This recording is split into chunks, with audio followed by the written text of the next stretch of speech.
Hey, I did wash my hair today, but one time out of about every 5 times I wash my hair, it decides that it wasn't washed and it's just going to lay down and it's not going to do anything. Yeah. Anyway, I thought I would continue on the previous subject of selling things in value. I like barter. I like barter a lot. I like trading. It's a good way to tell where somebody values you and where they value themselves. If somebody walks up, you're at an event, you're selling, and somebody walks up and they're like, I really, really like this, but I don't have $27. Oh, well, I barter. Really?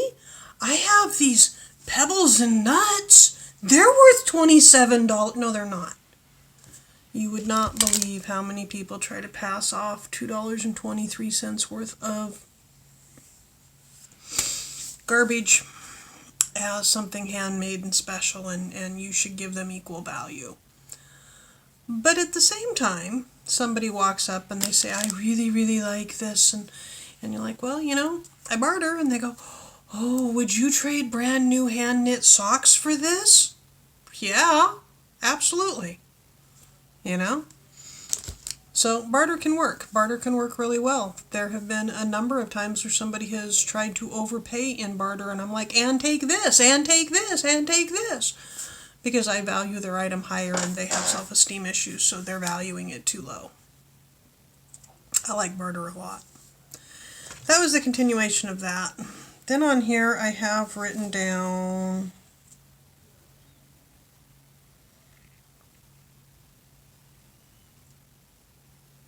Yeah, I'm trying to read my own handwriting right now. Okay, 2 subjects left to go on this. Somebody asked me, why did we start dollar store shopping? And what's with the cheap wine, cheap coffee thing that we keep doing on Facebook, which will come to here once we get moved. Okay, it's Monday. The soonest he can run the new loan paperwork is Friday. That depends on the VA doing their part on the paperwork. Breathe. Why did we start dollar store shopping? Because when we moved out of the house, we had gone through about 2 years of the dad dying and friends dying, and we'll just pay for that. It's easier to do the finance than it is to pay for something than it is to shop. 2 years of, I'm just going to run into Safeway and grab what we need. I'm not going to pay attention to how much it costs or whether or not I can get it on sale at Fred Meyer's or vice versa. Then we moved over to the north end of Tacoma, and the walking grocery store was a choice between Stadium Thriftway, which is a really expensive store, or going to Walgreens, which is its own level of expense and limit.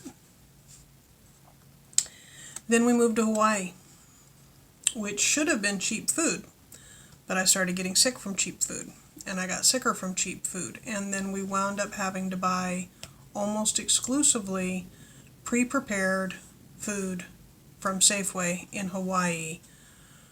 You don't want to know how expensive it was. You really don't, okay?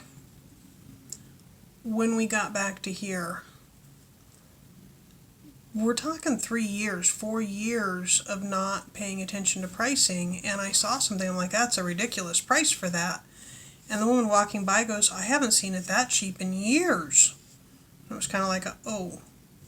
So I have a pet peeve from childhood, which was that my grandmother used to insist, I never pay more than insert amount for this item.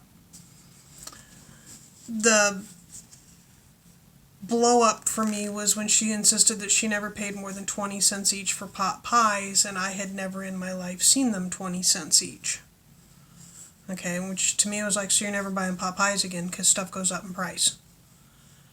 I didn't realize until I was a full-blood adult, until I was about 35, when I was trying to explain it to a friend, that I don't care what the price is, it'll go on sale 50% off, at least once a year. So I don't pay full price for things.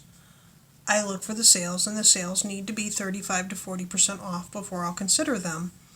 And then I stock up.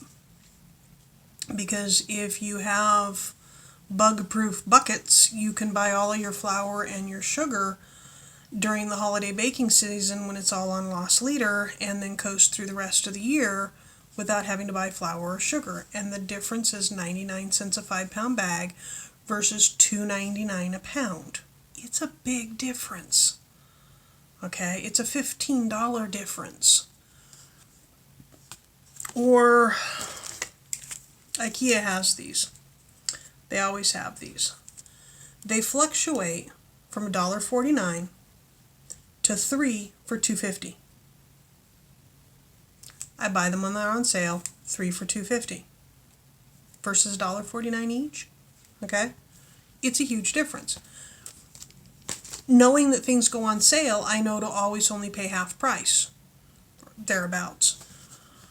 The problem is I lost track of all the prices. Back, there used to be a GeoCities time frame, AOL time frame, a person called Amy Decision who did the Tightwad Gazette. And it was a newsletter, an email newsletter on how to save money. She has since pulled most of her stuff offline and apologized because she realized that what worked for her wouldn't necessarily work for other people. But at the time she was writing it, she thought it worked for everyone, and she was rather condescending about it. There was also the Penny Pincher and a couple of other places online that you go to learn how to save money.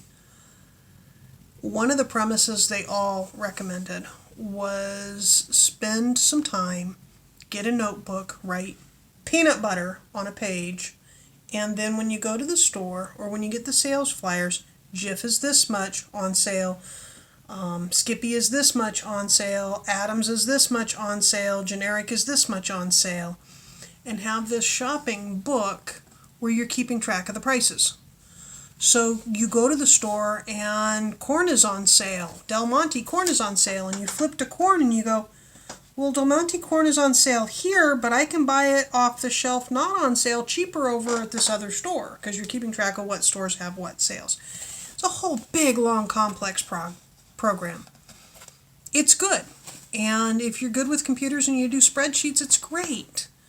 For years, we had it as photos in the phone.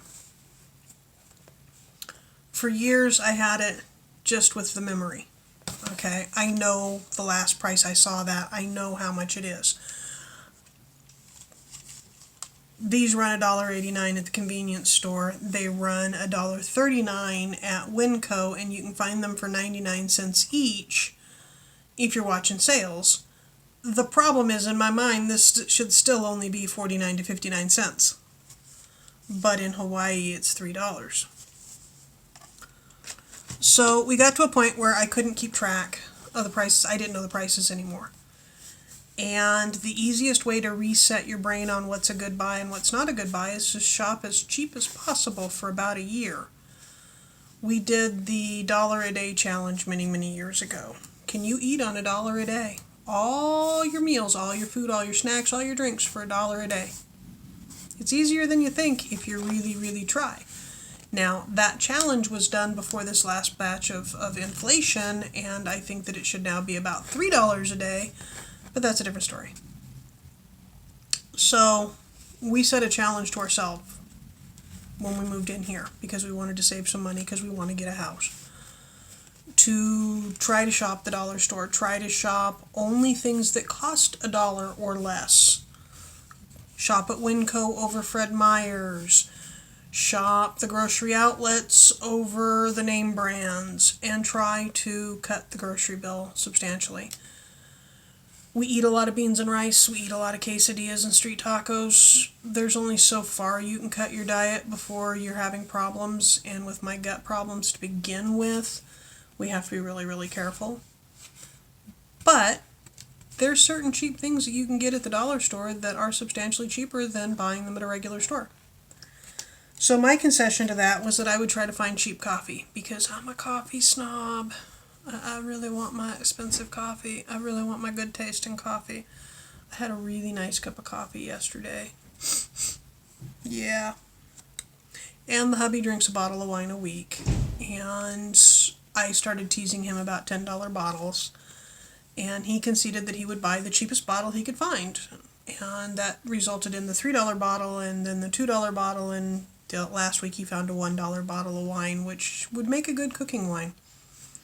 Anyway, so basically we've been trying to reset our awareness of prices so that when I go into Fred Meyer's the other day and I'm walking down the aisle, it's like, whoa, that's expensive. Not the reaction we had coming back from Hawaii, which was, wow, everything's so cheap. Why don't we get this? Because it's expensive. Anyway, that's the reason we started talking at the dollar store, or shopping at the dollar store and shopping more at Winco and self-limiting our budgeting to relearn habits because we'd lost track because of the sheer amount of stress that had happened in the last 5 years. That's the answer to that. It's been 11 minutes. I will talk to you tomorrow.